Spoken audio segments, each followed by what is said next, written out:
Orang wewak be. Lu itu. Orang wewak. Lu lewat kan dah, kau kena para kulit.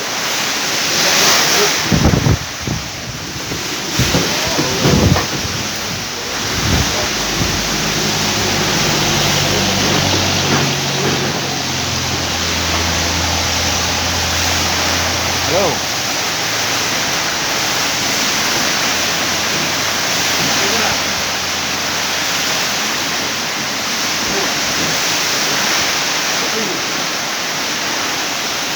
Ngeri muak tu.